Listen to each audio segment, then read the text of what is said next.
I filled it in. No time for the doubt, they counted me out, I'm getting it in, yeah. No time for no loss, I'm paying the cost, I'm in it to win, yeah. Refuse, mine it can't be diffused. If you ain't thinking the same, then we playing by different rules.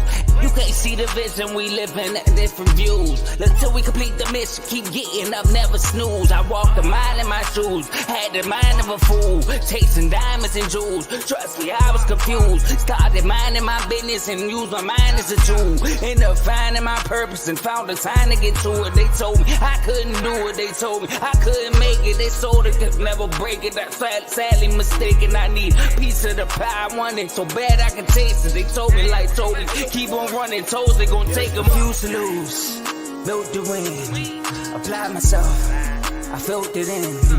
No time for the doubt, they counted me out, I'm getting it in, yeah. No time for no loss, I pay for the cost, I'm winning to win, yeah. Refuse to lose, I'm built to win, apply myself. Welcome back to CTC. I'm your gracious host, Carl, and I'm back for another episode. As you can see in the title, this is a Week 7 preview. Week 7 recap, the weekend. We were going over the weekend. I previewed 13 games. We're going to go over all 13 games that I previewed. We're going to talk about them a little bit, get my thoughts and opinions about the games, and then we're going to talk about 3 games we got tonight. We got 3 games tonight, Conference USA action. Louisiana Tech coming off a great win against Middle Tennessee State last week. They're back in action tonight. Middle Tennessee State's back in action, going against Kennesaw State, trying to rebound. And then we have New Mexico State from Louisiana Tech. And then we have I always forget the last game. It's the first game coming up too at 7:30. I can't even remember. Hold on, where's my journal? My notebook. Troy, South Alabama. First game 7:30 on ESPN 2. So 3 games. Hopefully they're good, but it's football nonetheless. But before I get started, I like to ask that you leave a like, comment, share, subscribe. It helps the channel. It helps the network. It helps my channel, CTC, by way of the Refuse to Lose network. I'm going to go over some of the shows that we have to offer on the network. We have Carl Talking College Mind. We have the main show featuring Joe, Tomo, and Dave, 7 o'clock Eastern, Monday, Tuesday, Thursday, Friday. We got BWT, Baseball with Teddy. Shout out. Yankees got that win last night again. I think they play again today at 7 o'clock, so be on the lookout for that. We have Dave's Doghouse, highlights and lowlights of sport. We have Kings Talk with Joe Jordan, Sacramento Kings content through there. We have RBO, Real Ballers Only, featuring Vaughn. NBA previews are coming out real soon. NBA starts next week, so these previews coming out real soon. We have fantasy football with Coach Coombs, NFL content, fantasy football content through there. In the Red Corner featuring Ty, Ricky, and Tomo, boxing content through there. And last but certainly not least, we have Unfazed, which will be live tonight. It's every Tuesday, 9 o'clock Eastern, 8 o'clock Central, for all my guys out there in the Central Time Zone. So shout out Joe and AJ. They do Unfazed every Tuesday night. And that's all the shows we have on the network. Please like, comment, share, subscribe to all those channels. And if you like what you're listening to, stick with us. Now, first game we got to go over. First of all, I'll say this. In the morning, I was feeling real bad about my predictions. The 12 o'clock game, not even morning, excuse me. I went 1-2 in the afternoon. I'm like, man, I think we about to have a bad Saturday. Then I got hot. 5-0, 330 games, predicted all 5 games, right, including calling shots.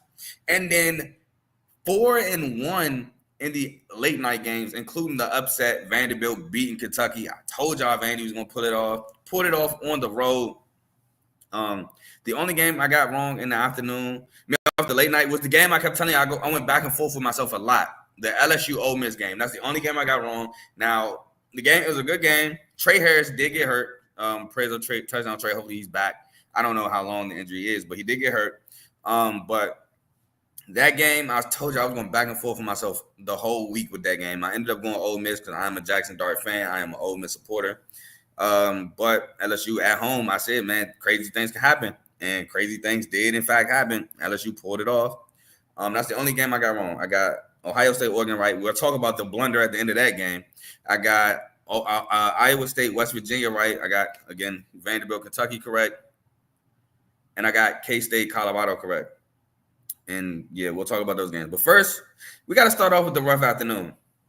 I did pick Washington to beat Iowa, and Iowa put up a 40 ball against Washington, which is when they did it against Ball State or Illinois State, against Illinois State. I said, that's cool. I know it's a thing because Iowa don't score points, but putting up 40 on them don't mean much. But to do this against Washington, shout out to Dave, to do this against Washington, that's impressive. Now they did it with defense and offense, but I don't care because Iowa's always been a defensive school. And even with defense, they can't put up 40. So they were able to take advantage of turnovers to score. Caleb Johnson had a monster game for Iowa, including setting up a field goal in the late first half, which I didn't even think was going to be possible with Iowa offense, but he broke a long run to do that. Caleb Johnson had a major game. Defense affected Will Rogers all day. They were playing in Washington's backfield. Washington had so many turnovers due to Will Rogers. I mean, his O-line did not help him at all, though, so it's not all Will Rogers' fault, but Iowa was just not playing with Washington. It just looked bad. They got to figure something out with that O-line to help protect Will Rogers. But let's get into the game. So Iowa will start with a 3-and-out punt. Washington will start with a 32-yard field goal blocked, which will lead to a 6-yard Caleb Johnson touchdown run. Then Washington will score a 5-yard Denzel Boston touchdown catch set up by DeMar Williams 17-yard run, which is the quarterback that comes in, I believe, for Will Rogers when they do their little gadget stuff with him. Will Rogers will then fumble, which will lead to a 37-yard field goal. Iowa will score an 18-yard Caleb Johnson touchdown catch. Then Washington will score a 35-yard field goal. And then Iowa will score a 46-yard field goal before the half, which was set up by the Caleb Johnson 53-yard run I was talking about earlier. Washington will start the second half with a Will Rogers interception, which will lead to a 25-yard field goal. Then Washington will have three straight turnover on downs. The first one being 4th and 11, passes incomplete, leading to an 8-yard Caleb Johnson touchdown run. The second one would be 4th and 4. Kaliki Lata with a 3-yard catch, which will lead to a 33-yard Dayton Howard touchdown catch. And the last one will be a 4th and 2 Cam Davis 1-yard run, which will lead to a 51-yard field goal. So, again, just capitalizing on turnover downs, turnovers, and stuff like that. And then Washington will score a 2-yard garbage time Rasheed Williams touchdown catch set up by Rasheed Williams 14-yard catch. The touchdown was thrown by Damon Williams. The 2-point be no good, and that'd be your ball game again. Washington just got dominated. Iowa on the ground was unstoppable with Caleb Johnson. Set up so many more things on offense. And I believe they got Seth Anderson back at wide receiver for Iowa as well, who he had a big catch on the third down. So it was a pretty good win for Iowa. And we'll move on. Got some comments real quick. Shout out my boy Teddy, says my guy. Shout out to you and the Yankees. I wish it was us playing y'all, but getting them Guardians out the way. And then shout out my boy Tay. He say, let's get it. Yes, sir. Unfortunately, Tay, I have no Wake Forest content for you. They got smacked by Clemson, but shout out to you. Next game we got for y'all is Wisconsin-Rutgers. And I thought Rutgers could win this game off defense and running the football, and boy, was I wrong. Wisconsin actually won the game off defense and running the football. Kelly Ekmanis again throws an interception. Cal Monungai, I don't think he got going at all. And when you don't get Cal Monungai going, all right, this is one thing. So I was watching the game a little bit, and I heard the announcers say that when Kelly Ekmanis first took the field, like Rutgers, they were so reliant on the run last year. They were so reliant on Cal Monungai, and this year they feel like they got a guy where they don't have to. No, it's the same thing, bro. Rutgers is the same thing. Rutgers is relying on Cal Monungai and Ethan Kelly Ekmanis at times to make throws. It's the same as last year. There's nothing different. Ethan Kelly Ekmanis is not the breath of fresh air that you think he is. I'm sorry, not sorry. Kelly Ekmanis is not it. Him and Gavin Wimsey is pretty much the same thing at quarterback for Rutgers. I'm sorry. But Wisconsin absolutely dominated this football game. Obviously, from what you can see on the score, it was not close. But let's get into it. Rutgers starts with a punt. Wisconsin will actually start with a 16-yard Will Paulin touchdown catch set up by Vinny Anthony, 34-yard catch. Wisconsin, Braden Locke would then throw an interception, but that would just lead to a 3-and-out punt. Wisconsin would then score a 2-yard Tyree Walker touchdown run set up by Tucker Ashcraft, 18-yard catch. With 7:27 left in the second quarter, Wisconsin will miss a 35-yard field goal, which will lead to a turnover on downs, 4th and 1, Cal Monungai run for no gain, and that would lead to a punt. And then Wisconsin would fumble, but it would just lead to a 37-yard field goal block, which just leads into halftime. So not that high score, 14-0 at half. Wisconsin will start the second half with a punt. Rutgers will start the second half with a punt, and then Wisconsin will score a 2-yard Darion Dupree touchdown run set up by Vinny Anthony, 47-yard catch. Rutgers' Ethan Kelly Agmanis would throw an interception, which would lead to a 9-yard Tyree Walker touchdown run. With 13:48 left in the fourth quarter, Rutgers finally scores a 13-yard Cal Monunga touchdown run. With Wisconsin would then score a 55-yard Tyree Walker touchdown run set up by Tretch Kiki Hunter 16-yard reception. And then Wisconsin would score a 1-yard Braden Locke touchdown run set up by Cade Yasameli 45-yard run. And then Rutgers turnover on downs, 4th and 1 at the end of the ball game. A Johnny Shepard, no yards, a no gain, which would lead to a 3-and-out punt, and that'd be a ball game. Like I said, Wisconsin just dominated this game defensively. They didn't let Cal Monunga get going. And when Rutgers don't get the run game going, it's tough for them to win ball games. Well, you have to rely on Ethan Kelly Agmanis, who I just don't believe at quarterback. If they're going to have a guy like Cal Monunga in the backfield, they do need a better quarterback if they want to elevate the program. So that's just my opinion. But I think Cal Monunga might be gone after this year. So they kind of can't do that no more. But we move on to Georgia Tech at North Carolina, which this was a ball game. I picked Georgia Tech to win on the road. And Georgia Tech is 5-2. Shout out Coach Key, 5-2 on the year. I believe I had them going 6-6, and they're absolutely blowing out my expectations.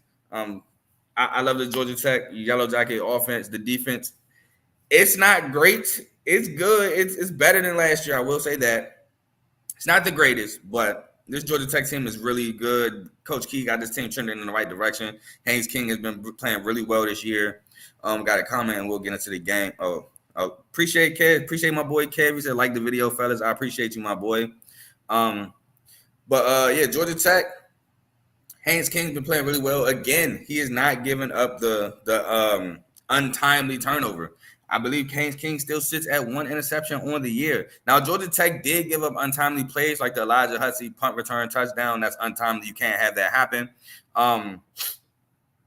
But other than that, offense was firing. And Jamal Haynes absolutely called ball game at the end of the game, tied 34 apiece with that long touchdown run to seal the game. But Georgia Tech offense is a tough offense to stop. Let's get into it. Georgia Tech starts with a punt. UNC starts with a Jacoby Criswell fumble, which will lead to a 2-yard Chad Alexander touchdown run. With 2:36 left in the first quarter, UNC scores a 1-yard Jacoby Criswell touchdown run, set up by J.J. Jones, 53-yard catch. And that was a tough throw by Jacoby Criswell under pressure. Got hit as he threw it. I mean, it was a busted coverage too, but still, under pressure to throw 53 yards, that's a great throw. UNC 42-yard field goal will be blocked, which will lead to a 26-yard field goal, Georgia Tech scores a 20-yard Haynes King touchdown run. So Haynes King, although he didn't start the game with the touchdown run like he has in the past, he's still going to break those long runs for touchdowns.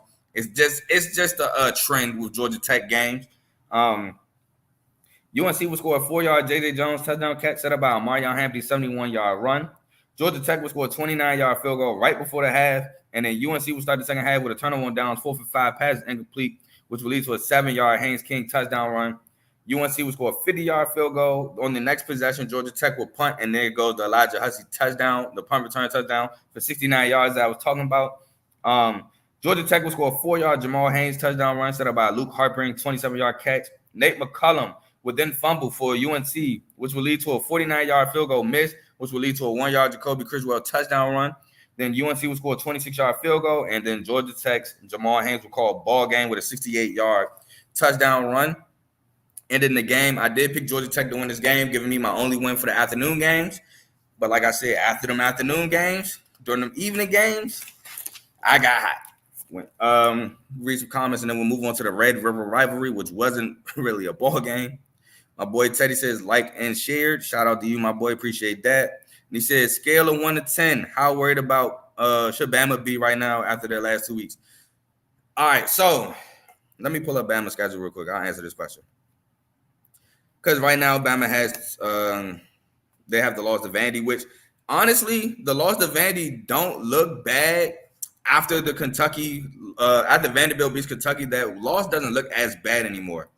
Actually, I mean, it's not a good loss, too. It's not a good loss, but it doesn't look as bad because it shows that Vanderbilt is not your same old Vanderbilt, which I've been saying.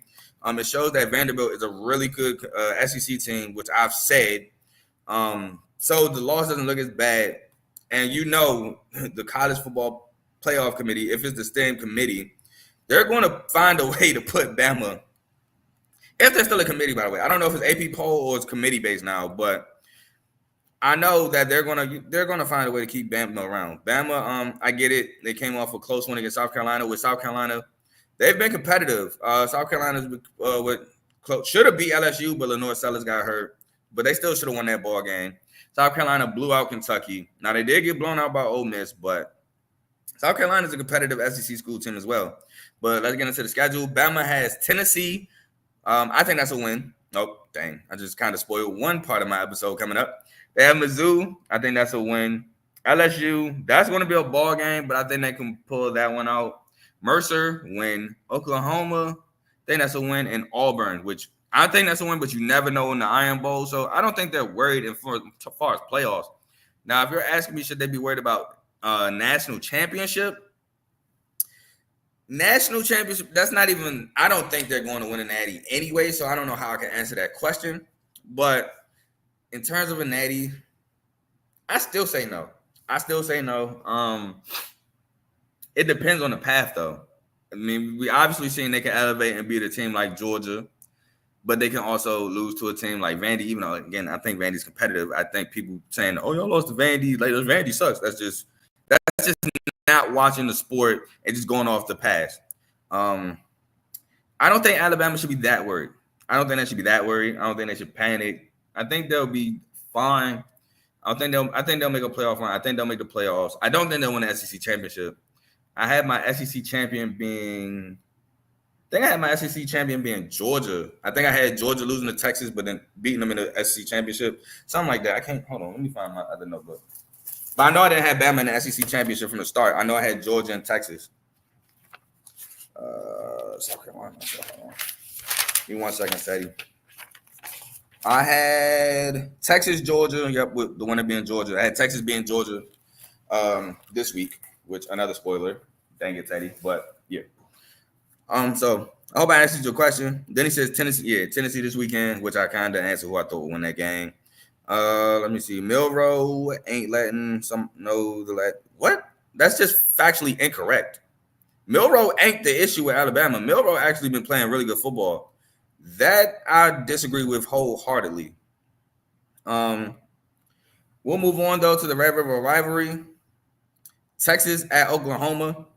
Texas dominated Oklahoma. Shout out to Joe. He told me, I can't remember if he said it on the show or if he told me in the chats, but I want to say he said it on the show. I think that was one of his last words on one of the shows last week. He said Texas is going to dominate Oklahoma. It won't be close. And that's exactly what he said. Texas wins 34-3, dominant fashion. Quinn Ewell started off slow with the interception, but they got it together. I think, the second drive wasn't that great either, but I think Quinn Ewell was a little rusty from injury. And once he got back into the flow and the rhythm of the game, it was just all over from Oklahoma. And here's the thing, though. Oklahoma is missing so many guys at the receiver position. I hope people don't think that Oklahoma sucks. They just missing so many guys. They're missing Deion Burks. They're missing Nick Anderson. They're missing Jalil Farouk. They're missing so many guys on the perimeter. They're using like 6th, 7th string receivers. Like it's tough to have an efficient offense with that. But Texas is just a good team. They're number one, and I think deservedly so. Even when they weren't number one that week, Bama took over. I thought they should have been number one over them. But Texas just dominated. So Texas starts with the Quinn Ewell's interception, leading to a 44-yard field goal miss, which leads to a 3-and-out punt. With 10 seconds left in the first quarter, Oklahoma scores a 42-yard field goal. Now be it for Oklahoma. Texas would then score a 7-yard gunner helm touchdown catch set up by DeAndre Moore, 26-yard catch. With 2:21 left in the second quarter, Texas scores a silent bowling fumble recovery, which just recovered a fumble. Leading to that was set up by a Ryan Wingo 44-yard catch. Oklahoma, Michael Hawkins fumbles, leads to a Quatravion Wiseman 43-yard touchdown run.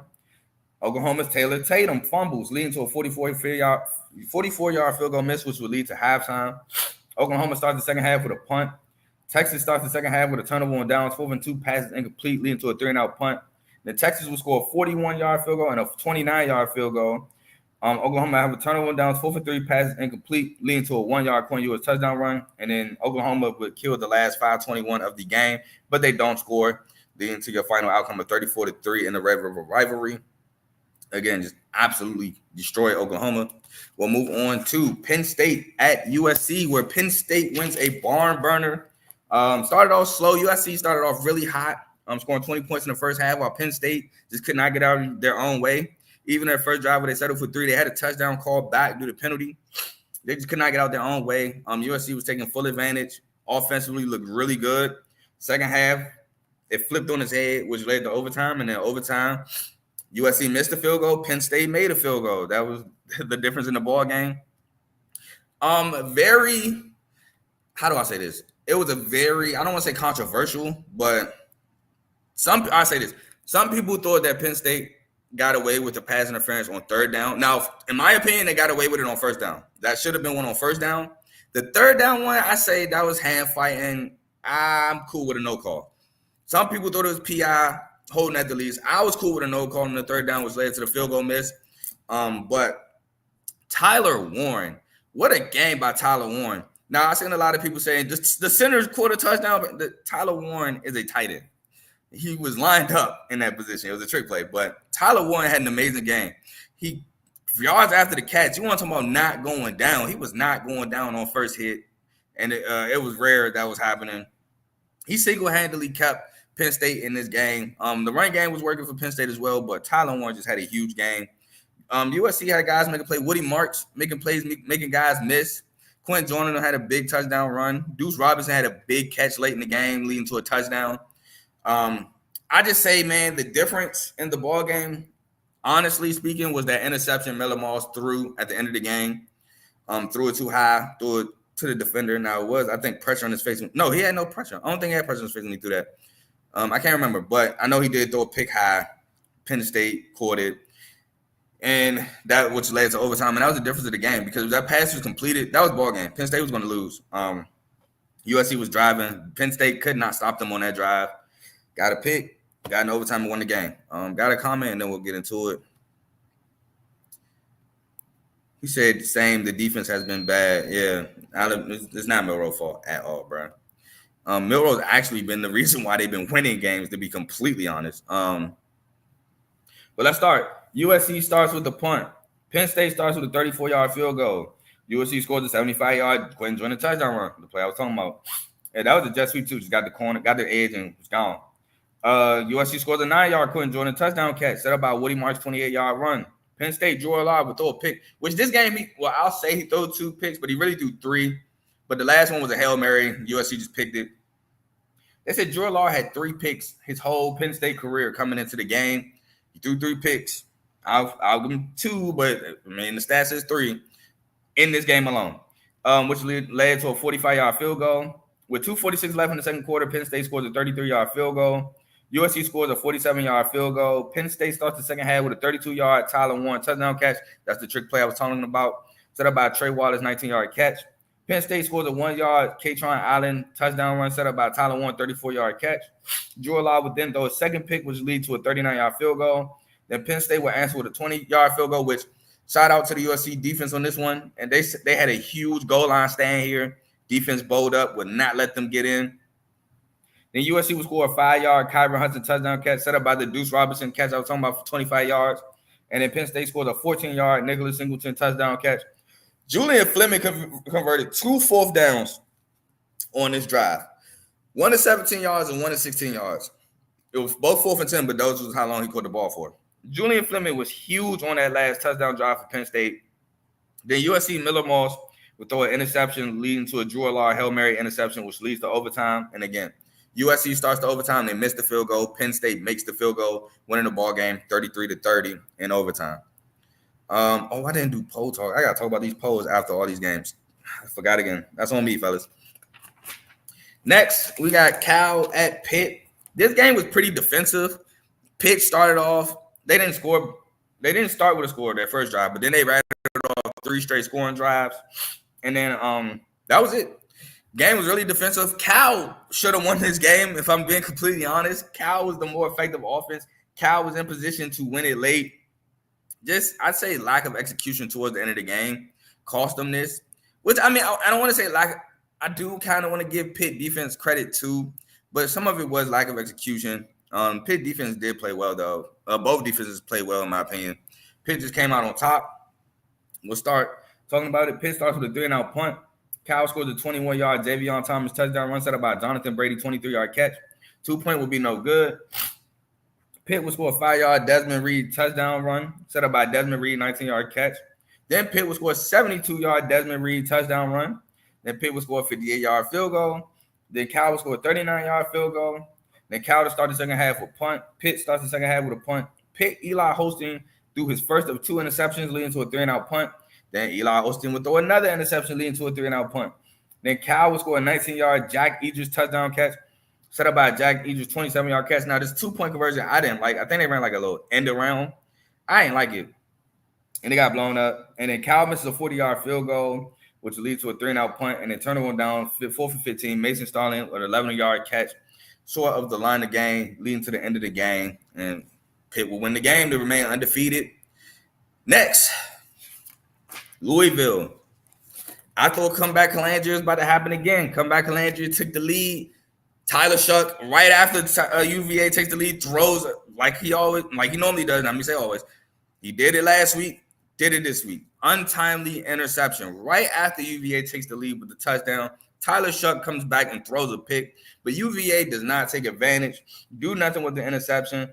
Louisville would then march down the field and score after UVA does nothing and punts the ball back, and UVA would then be held out the end zone, turn the ball over on downs, and Louisville would win the game. But this game was really good. It wasn't the offensive explosion that I thought it would be. Actually, UVA defense yes again does a really good job. Just could not get the stop late after forcing the interception. Louisville defense did a pretty good job as well. This was actually more of a defensive game than I thought it would be. But Louisville comes out on top. Well-needed win for Louisville. They were on a 2 or a 3-game losing streak. I want to say it was 3. I know they lost to SMU and Notre Dame.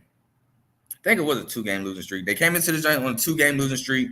Finally snapped that, like I said, much needed win for Louisville to keep their ACC championship hopes alive. Now, to be honest, it's going to be tough for them to get back in that picture with Miami being undefeated and Pitt being undefeated, and Georgia Tech got 2 losses too. So, but Georgia Tech owns the tiebreaker over Louisville, and then you lost to SMU, who got the tiebreaker over y'all. It's going to be real tough. They need a lot of help if they want to make it to that ACC championship game with 2 losses. But yeah, this comeback was definitely needed for Louisville. But let's get into the game. So UVA will start with a 1-yard Grady Brushumeris touchdown run set up by Tyler Neville, 19-yard catch. Louisville will start with a turnover on downs, 4 for 1. Isaac Brown, no gain. Leads to a punt. With 10:59 left in the second quarter, Louisville scores a 7-yard Isaac Brown touchdown run set up by Isaac Brown, 23-yard run. UVA turnover on downs, 4th and goal, passes incomplete, leads to a 3-and-out punt. Louisville will start the second half with a punt. UVA will start the second half. Louisville will start with a 31-yard field goal. UVA starts with a punt. Louisville scores a 14-yard Isaac Brown run. So UVA went to punt the ball right after, right when they punted to start the second half. The ball bounced off of a player's helmet. I can't remember if it was a Virginia player or a Louisville player, but it bounced off a player's helmet, went back, and the next play, Isaac Brown scored the 14-yard touchdown run. UVA would score a 31-yard field goal. UVA would then score a 23-yard field goal. Then Louisville would miss a 41-yard field goal, which would lead to the 46-yard Xavier Brown touchdown catch that gave UVA the lead. And I was in the house like, Anthony Calandria, come back, Calandria. Anthony Calandria is the name that's going to be climbing over draft boards. I keep telling y'all this week after week. He's only a sophomore. Y'all know me. Y'all know I'm a huge Anthony Calandria fan. I seen him last year. He had all the dumb picks, all that as a freshman, but I seen the talent, and I said if he could stop these dumb interceptions, boy, he's going to be nice. And he's nice. He got Virginia 4-2 in the year so far, which I haven't seen in a long time. He's doing amazing things with that Virginia offense. He's doing amazing things with that Virginia team in period. And I thought it was just another week, another comeback Calandria story, especially after Tyler Shuck throws the interception. But again, that led to a 3-and-out punt. And then Louisville would go down and score a 5-yard Jamari Johnson touchdown catch set up by Isaac Brown, 18-yard run. And then 4 for 10, turnover on downs. UVA passes incomplete, leading to the end of the game. And Louisville gets a much-needed win. Now, this next game, BYU absolutely destroyed Arizona. Arizona has not been playing well, and I knew it from the moment we watched the Arizona-New Mexico game. This defense was going to be a problem for Arizona. For how good this offense can be, that's how bad this defense can be. Defense is absolutely bad for this Arizona team. BYU hangs up 41 on them. Absolutely dominates this game after starting off with a turnover and downs to Arizona scoring. The game flipped. BYU absolutely dominated this game.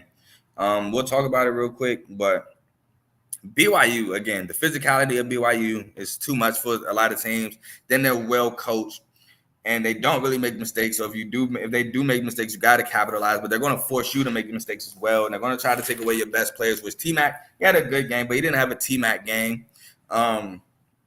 So yeah, this BYU team is looking like a real threat to win this Big 12, especially since Utah's Cam Rising, he's out indefinitely again. He might. I'm not gonna say that on the show, but the Big 12 is looking kind of open. BYU's Iowa State and BYU looking like a clash collision for that Big 12 championship. Now, I had Iowa State being in the Big 12 championship and losing to Utah, or I'm not gonna say it on this show because I don't want to jinx them, but that's what the Big 12 championship looking like. It's looking like Iowa State, BYU. But let's talk about this game. So BYU, like I said, started with a turnover on downs, 4th and 4, passes incomplete, leading to a 14-yard Montana Luminous Craig touchdown catch. BYU would then score a 20-yard Parker Kingston touchdown set up by LJ Martin 15-yard run, which I think LJ Martin came back last week. Noah Fafita would then throw an interception, leading to a 33-yard LJ Martin touchdown catch. Parker Kingston on the double pass throws an absolute beautiful football to LJ Martin, which, by the way, LJ, I saw that. You almost dropped that. You almost dropped that football on that touchdown catch. Arizona turnover went down 4th and 1. Quali Conley, run for no gain, leading to a punt. The Arizona started the second half with a Noah Fafita interception, leading to a 9-yard Chase Roberts touchdown catch. Arizona's Noah Fafita would fumble, leading to a 33-yard field goal. The Arizona would score a 47-yard field goal. Then BYU would score a 39-yard field goal. The Arizona would score a 21-yard field goal. BYU scores a 1-yard LJ Martin touchdown run set up by Darius Lassiter, a 38-yard catch. Arizona would score a 2-yard Quali Conley touchdown run set up by Jeremiah Patterson, 17-yard catch. The 2-point would be no good. BYU's Hinckley Rapati would fumble, leading after Arizona's failed onside kick, leading to a turnover on downs, 4 for 6 passes incomplete, which would lead to a 3-and-out punt. And then Arizona's Noah Fafita would throw a pick six to end the game, a 21-yard pick six to Isaiah Glasker, which would lead to the end of the game. Again, BYU absolutely dominated this game, forcing turnovers, stuff of that nature, just doing what BYU does. Now we get into these last 5 games of the night, and we start off with a banger of a football game. These offenses were moving the ball up and down the field. Absolutely shattered the over-under, by the way. I want to say the over-under was like 54.5. Shattered that. Just a great ball game to watch. Big-time talent, making big-time plays. Jeremiah Smith, Evan Stewart, Tez Johnson, Dylan Gabriel. Got to talk about the blunder Will Howard had at the end of the game. What was he thinking? But I got 2 soapboxes I want to talk about real quick. The first, Trayshawn Holden. You can't do that. You cannot spit on people. Like, I understand competitiveness, but that's not competitive. That's just plain nasty, filthy behavior. You cannot do that. He just spit on the guy for no reason. What? Because he played defense? I think Trayshawn scored on that play, if I'm not mistaken. No, I don't know. I can't remember if he scored on that. I want to say it was good defense. They jaw jacking, they talking trash, and he spit on him. Like, bro, you can't do that. That's disgusting. Can't do that. Can't have that. There's no room for that in football. There's no room for that in life, period. Forget football, forget sports. There's no room for that in life. Now, my second soapbox. No way that Coach Dan Lanning purposely had 12 players on the field. I refuse to believe that was on purpose because it was 10 seconds left in that ball game. Ohio State had 1 timeout. If they hit a big play, they just declined the penalty. They just declined the penalty and kicked the field goal anyway. Now, if he's saying that we went 12 people because there's no way we getting bombed with 12 people on the field, we get bombed with 12 people on the field, then we don't deserve to win that game anyway, then I might consider him doing that on purpose.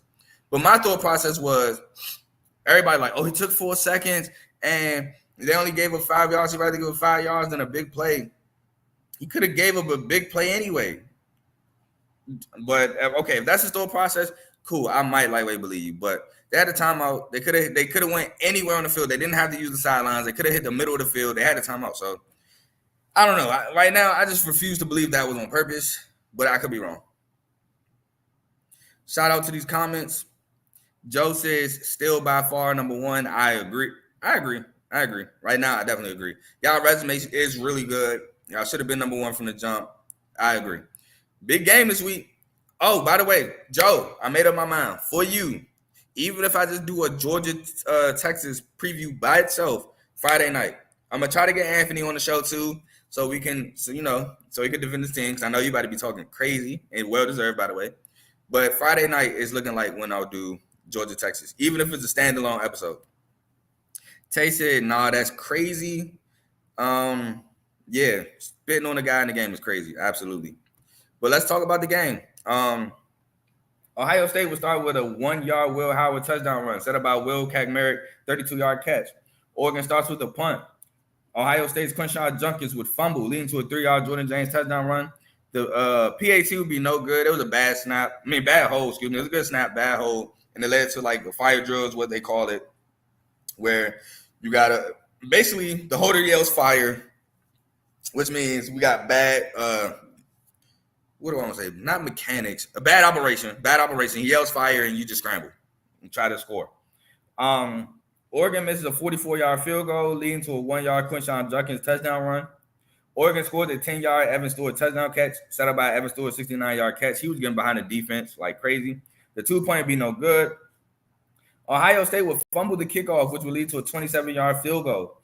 Then Emeka Ibuka would score a 15-yard touchdown catch for Ohio State, set up by Quinshon Junkins' 21-yard run. Oregon would score a 48-yard Ted Johnson catch. Oregon would start the second half with a punt, while Ohio State would start the second half with a 6-yard Jeremiah Smith touchdown catch, set up by Jeremiah Smith, 38-yard catch. Again, Jeremiah Smith had an amazing ball game for Ohio State. Oregon turnover on down was 4th and goal. Pass is incomplete, leading to a punt. The Oregon's Dylan Gabriel would score a 27-yard run, set up by Jordan James, 16-yard run. Ohio State would make a 40-yard field goal. Oregon would score a 19-yard field goal. And then the blunder we have to talk about. Ohio State is driving down the field. It's 6 seconds left now because of the play I talked about where Dan Lanning said he got the 12 men on the field on purpose. 6 seconds left. Ohio State still needs a little bit of room for field goal. Will Howard drops back. He's looking for somebody. Nobody's open. He takes off. He runs out the last 6 seconds. He slides. That's your ball game. I say if you got nobody in 3 seconds, maybe 2, you got to throw that away. You got to throw it away. And if you're not in range for a kick, got to throw a Hail Mary your next play. But you can't run out the clock. You gave yourself no chance. He ran out the clock. I was like, what are you doing? And that was a ball game. And now I feel like this. As much as I love the Ryan Day can't win a big game narrative, he's about to take flack for this, and it's not. This one ain't his fault. This one, in my opinion, is not his fault. He didn't tell Will Howard to run out the last 6 seconds, but to be honest, the one big game he did win last year against Notre Dame had coaching mistakes. So he was. It's like a 180. He won off of coaching mistakes, that was coaching mistakes, and then he lost off of player. I don't know, man. It's just Ryan Day's his can't win a big game is about to take a huge I told y'all so because of Will Howard and that boneheaded decision. But great game nonetheless. I had Oregon winning. I had them winning in the preseason. I had them winning on my preview show. They win to stay undefeated. Now my prediction in the preseason is correct. They will be meeting again in the Big Ten Championship, and if that happens, I'll talk about it then. But next, we move on to LSU Ole Miss. Ole Miss was in control of this game, in my opinion, the entire time. Starting from the beginning of the game, Ole Miss was moving the ball up and down the field. They just could not capitalize. They could not score. For some reason, they get down there and they just, I don't know, something happened. They'll do something to themselves or whatever the case may be. And I said it while I was watching it. These Ole Miss drives that's not leading to touchdowns, it's going to come back and bite them later in the game. And it came back and bit them later in the game. Now, I can't foresee a touchdown Trey Harris injury. I can't foresee that. But Trey Harris dropped the touchdown earlier in the game. Wide open, just dropped it. Had a touchdown and just dropped it. I even said in the chat, like, touchdown Trey Harris just dropped the touchdown. Like, that was crazy for me to see. Antoine Juice Wells dropped a deep ball late in the game. Ole Miss just had lack of execution, costing them the ball game. LSU hung around that game, stayed around. And at the end, Kyron Lacey makes an incredible play in overtime for a 25-yard touchdown to win the game. These LSU receivers were doing a good job getting open. Really good game. LSU pulled it out in Death Valley at night. Like I said, crazy things happen in the Bayou at night. But let's talk about it. LSU will start with a 3-and-out punt. Ole Miss will start with a 3-and-out punt. And then Ole Miss would miss a 32-yard field goal, which will lead to a Garrett Nussmeier interception, which will lead to a turnover on downs. 4th-and-1, Henry Parrish, no gain, which that was, I believe, in the red zone, leading to a punt. The Ole Miss will finally score a 49-yard field goal. Then LSU turnover on downs, 4th-and-2, Caleb Jackson, 3-yard loss, leading to a 50-yard Ulysses Bentley touchdown run, which he just took off. LSU will score a 12-yard Trey Green touchdown catch set up by Kyron Lacey, 28-yard catch. Ole Miss will score a 15-yard touchdown Trey Harris touchdown catch set up by Jackson Dart, 17-yard run. LSU will score a 33-yard field goal. Ole Miss Henry Parrish would fumble leading to a 45-yard field goal. Then Ole Miss will start the second half with a punt. LSU will start the second half with a 46-yard field goal miss leading to a 35-yard field goal. LSU will score a 41-yard field goal. Jackson Dart would then throw an interception leading to a Garrett Nussmeier interception, which will lead to a 3-and-out punt. Ole Miss will score a 37-yard field goal. LSU's Aaron Anderson will score a touchdown set up by Mason Taylor, 19-yard catch. One of the best tight ends in the country. And that was set up overtime. And in overtime, Ole Miss will go straight backwards, just backwards from the first play. But they hit a 57-yard field goal in overtime. But that wasn't enough because the first play in overtime, Kyron Lacey calls game, and he scores a 25-yard touchdown to win the ball game for LSU. And that's your ball game. LSU beats Ole Miss at home, a home upset for the boys. We'll move on to my upset of the week. Yeah, my upset of the week. The game I picked to win. Vanderbilt beats Kentucky 20-13 on the road. I ain't gonna lie, Vanderbilt defense looked like it was not going to come to play, but they ended up making timely plays and timely possessions and timely moments to win the ball game. Diego Pavia looked unstoppable on offense. Yes, I know he only has 20 points, but a lot of the drives that they had, they were timely drives. They took up a lot of time on offense to score points. I mean, a lot of times. Like, if I go look at the time of possession they had to score points, they were probably like 6, 7, 8-minute drives. Like, they were scoring, but they were taking time with them as well, converting huge third downs. Even when he got hurt, Nate Jackson came in the game. He did his thing. He played pretty good. Let's see right here, play-by-play. The first touchdown drive, 4:52. The second I might be wrong. No, the second touchdown drive was a minute 22 because it was towards the end of the half. Then the first drive in the second half, field goal, 7:09. Another field goal drive, 8:03. Even the punt was 4:36, the last drive of the game. So 8 minutes and 7 minutes scoring points. Taking time and scoring points. That's key in upsets, especially if you feel like the defense is going to have troubles. Kentucky, they played a pretty good game. They were able to move the ball, but they were making mistakes. I think Vandy did a pretty decent job with Brock Vandegrift, but I say this, Kentucky was converting on third downs. They were. But like I said, Vanderbilt was just getting timely stops and timely moments. They got a pick. I believe they got a fumble. They just got timely plays on that defense, which allowed them to win the game. And then what killed Kentucky was the last drive of the game. Big penalty after big penalty pushed them back, and Vandy was able to get off the field. But let's talk about it. Kentucky starts with a punt. Vandy starts with a 20-yard A.J. Newberry touchdown catch set up by Diego Pavia, 31-yard run. Kentucky scores a 1-yard Denman Sumo Carnaby touchdown run. Then Vandy's Diego Pavia would throw an interception, which will lead to a Dan Key fumble, which will lead to a punt. And then with 13 seconds left in the second quarter, Vandy would score an 18-yard Richie Hoskins touchdown catch set up by Richie Hoskins' 21-yard catch. Vandy would start the second half with a field goal, a 49-yard field goal. Kentucky would start the second half with an interception, which would lead to a 23-yard field goal attempt. But it was a bad snap, fire drill, same thing. Leading to a 50-yard field goal for Kentucky. Then Kentucky scored hold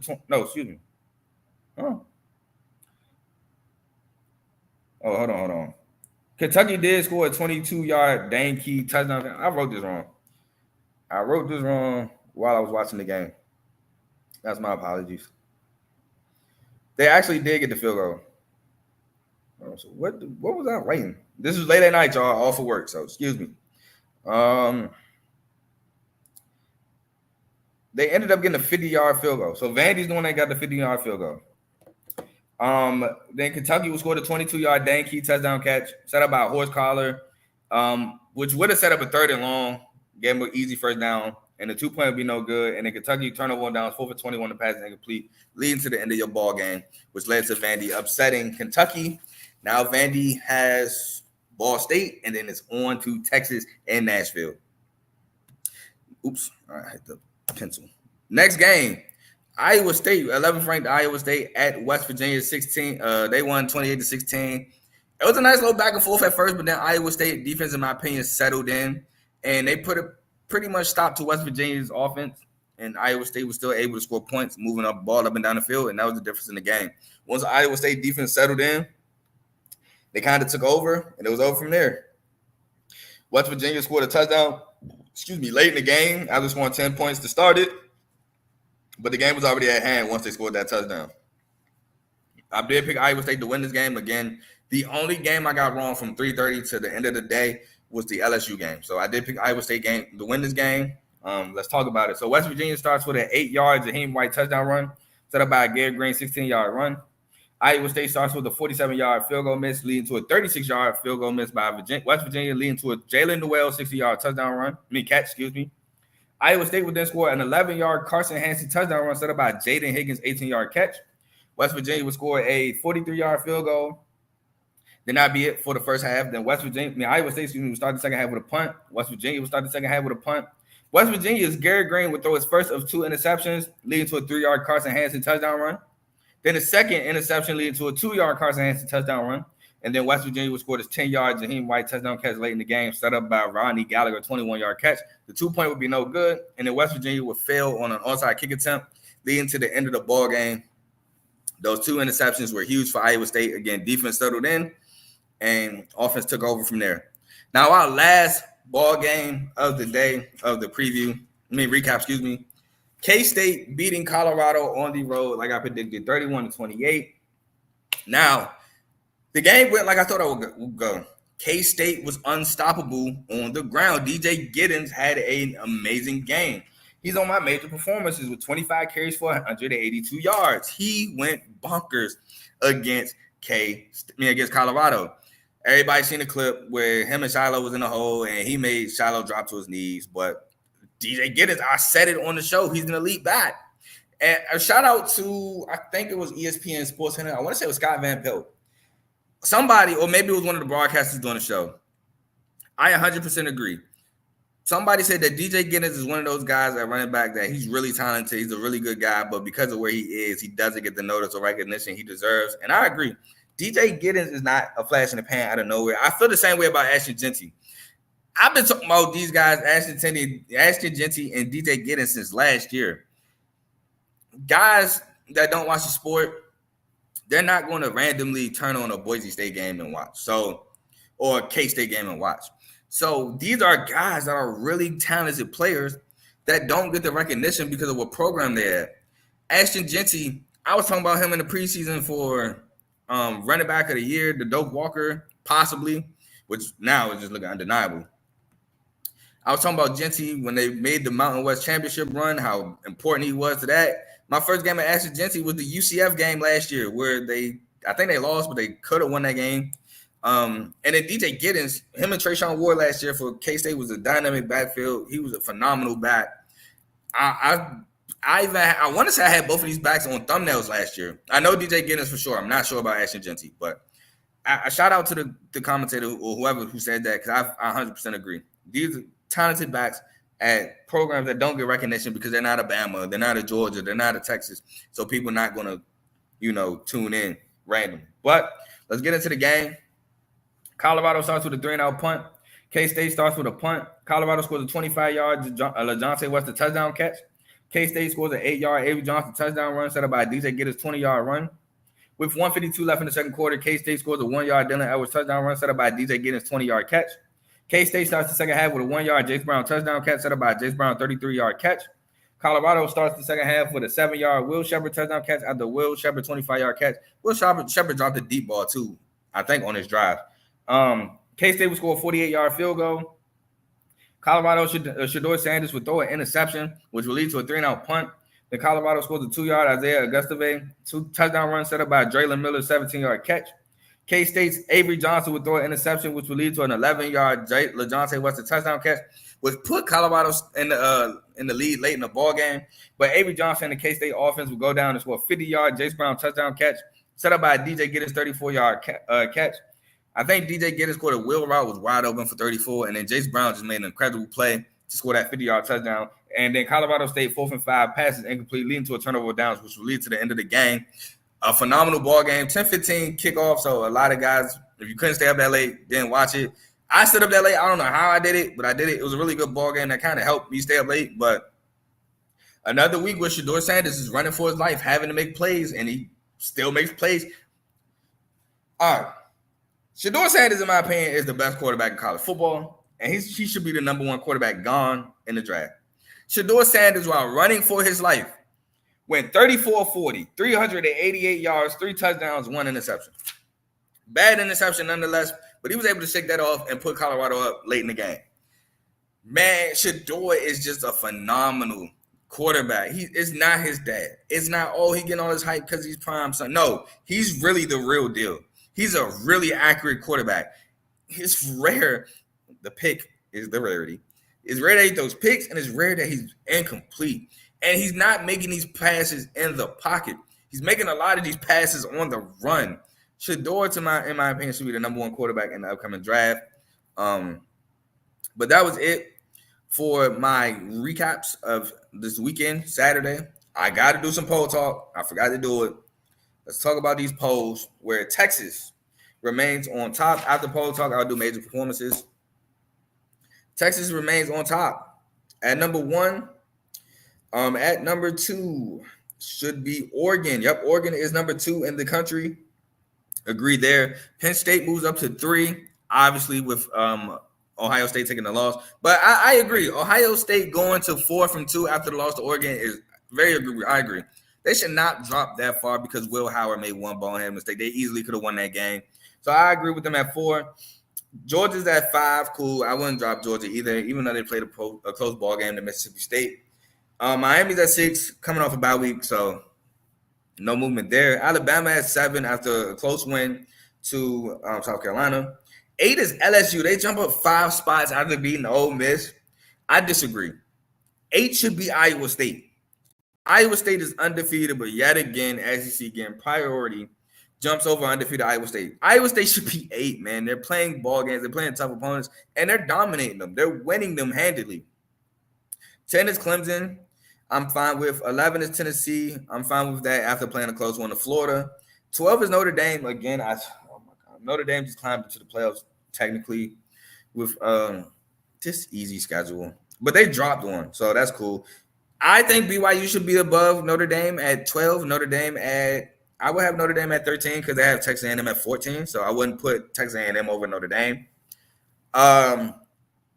15, Boise State, I am absolutely fine with. 16, I take that back. I'm sorry. Indiana, in my opinion, should jump to, I say 11. Tennessee should be 12. BYU should be 13. Notre Dame should be 14. Texas A&M should be 15. Boise State should be 16. Kansas State should be 17. Ole Miss at 18 is cool. Mizzou at 19. I think Pitt should be 19. Mizzou should be 20. SMU at 21 is cool. Illinois at 22 is cool. Army at 23 is, I love it. 24, Michigan, again, I don't think they should be ranked. 25th, Navy. We got 2 service academies in the top 25. What is this, the 1930s? Early 1900s? We got 2 undefeated military academies in the top 25. I actually like to see it. That means that they're actually paying attention to the domination that Army and Navy has been putting on in this year of college football. They're absolutely dominating opponents. No matter who you put in front of them, they've been blowing them up. Memphis, you put them in front of Navy, blowout. Temple in front of Army, blowout. UAB in front of Army, blowout. It don't matter who you put in front of these guys, it's a blowout. These service academies are not playing with these teams this year. They're looking like they're on a crash course for the American Championship. Let's read these comments. Oh, Teddy said, who did Shedeur train with? He trained with Kyron Jones and Cam Ward. Now, if you're talking about the trainer, no idea. I don't know. But if you're talking about those 2 guys, yeah.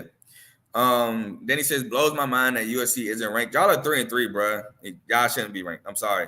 3-3, coming off a loss to Minnesota. Then y'all blew the game to Penn State. The Penn State game, y'all. Yeah, it's the Minnesota game. Y'all shouldn't have blew the Minnesota game. That one was bad. Y'all shouldn't have lost to Michigan. Michigan should not be ranked, period. But that game, y'all shouldn't have lost. Y'all are 3-3. It's hard to rank at 3-3 in USC. He says, Thomas.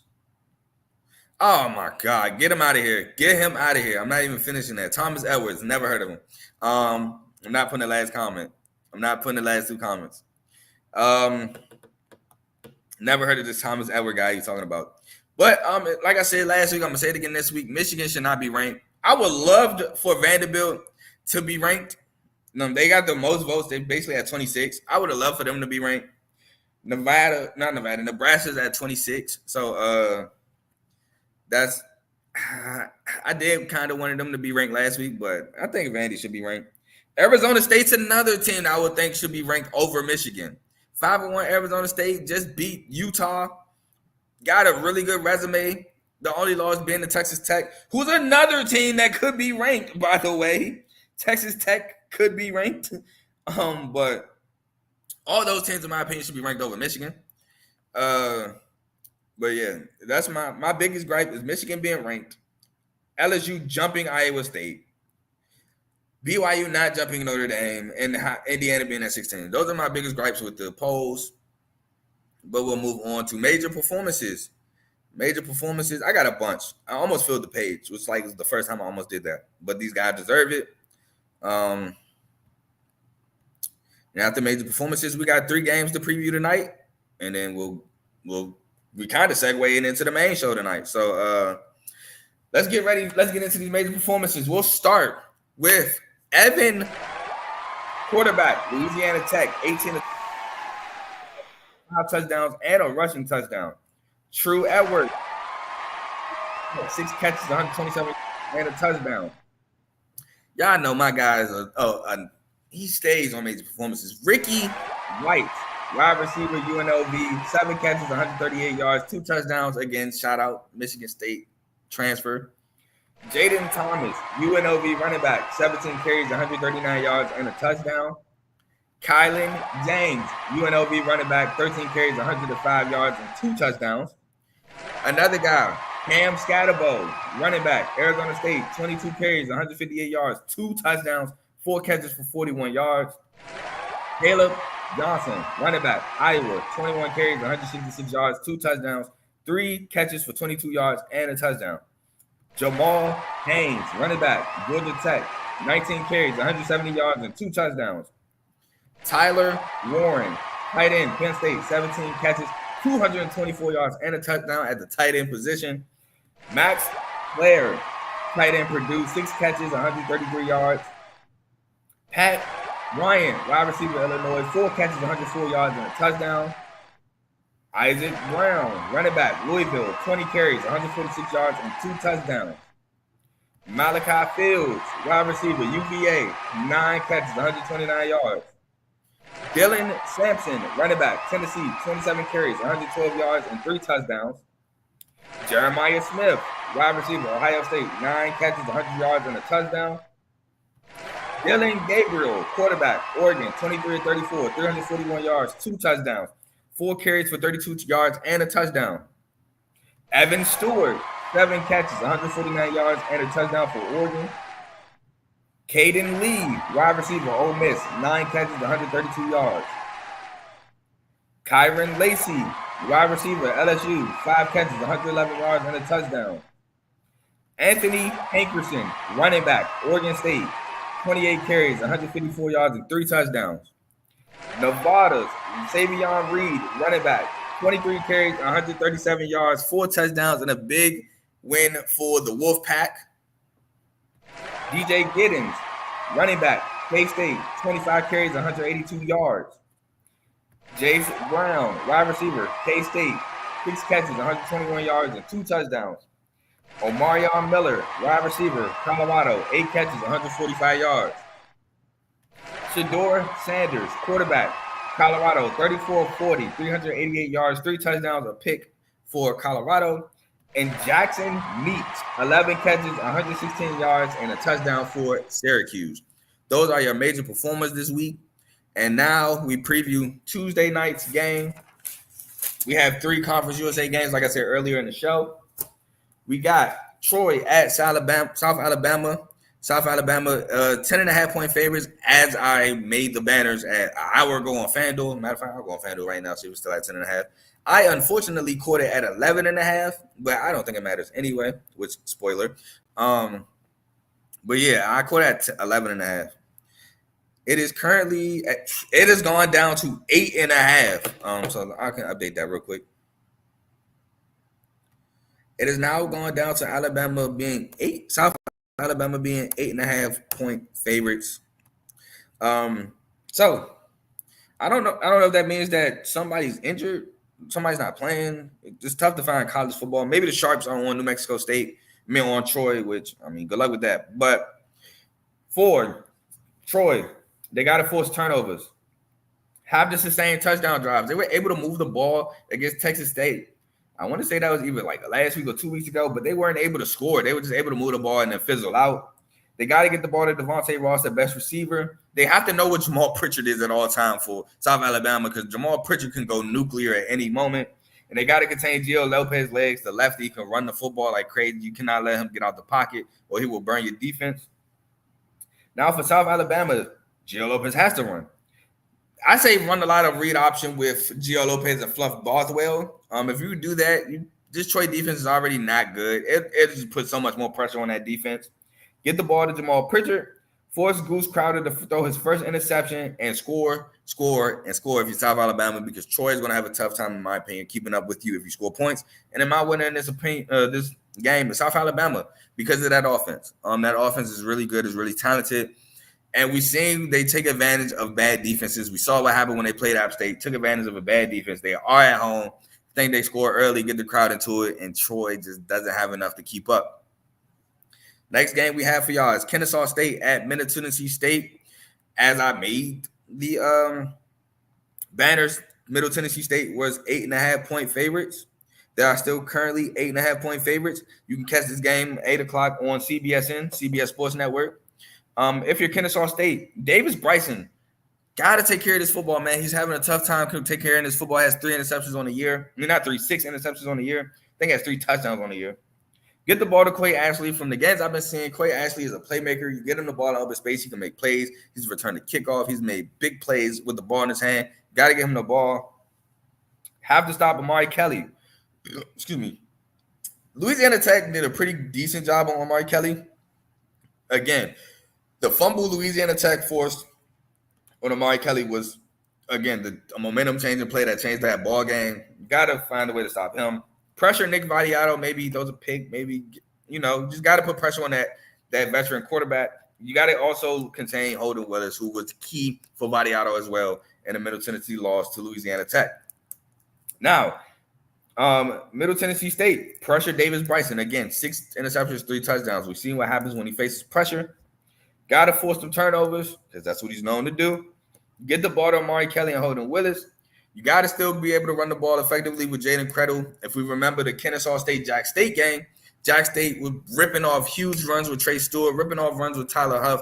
Got to run the ball with Jaden Credle, see what you get them big runs, and you got to contain Michael Benfield, the running back for Kennesaw State. My winner, Middle Tennessee State. Potent passing game. It's going to put a lot of pressure on this Kennesaw State team to score. I think Davis Bryson is going to press and throw a couple interceptions. Middle Tennessee State is going to run up the score, I believe, on Kennesaw State at home, coming off the embarrassing loss to Louisiana Tech. I think they run it up on Kennesaw State. And the last game we got for y'all is Louisiana Tech with that new offense, new OC play caller. Sonny Cumbie has given up play calling to his OC.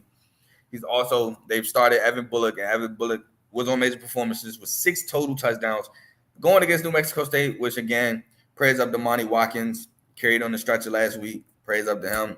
Losing a key piece. Offensively, not the greatest. Defensively, not the greatest. But we'll get into the game. Louisiana Tech's Evan Bullock.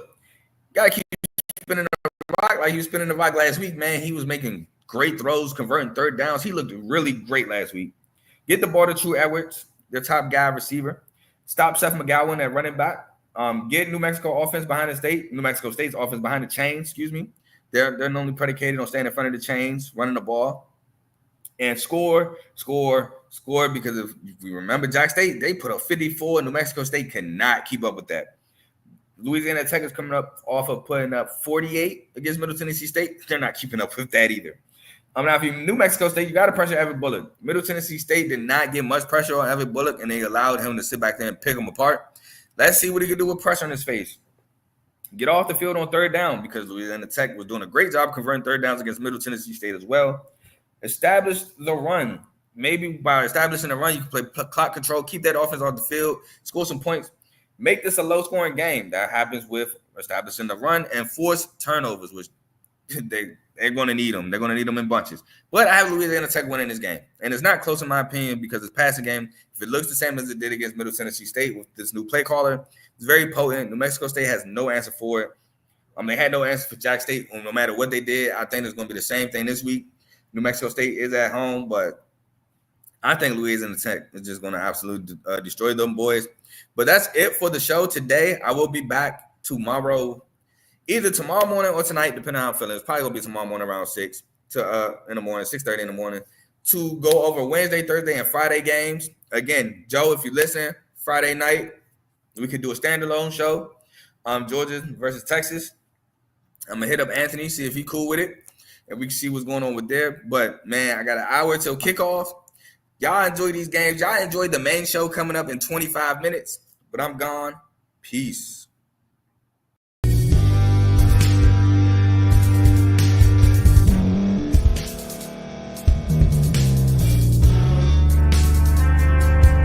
Thank you for staying to the end. If you're watching this on YouTube, please like this video, subscribe, and also hit that notification button so you can be notified next time we put out a video.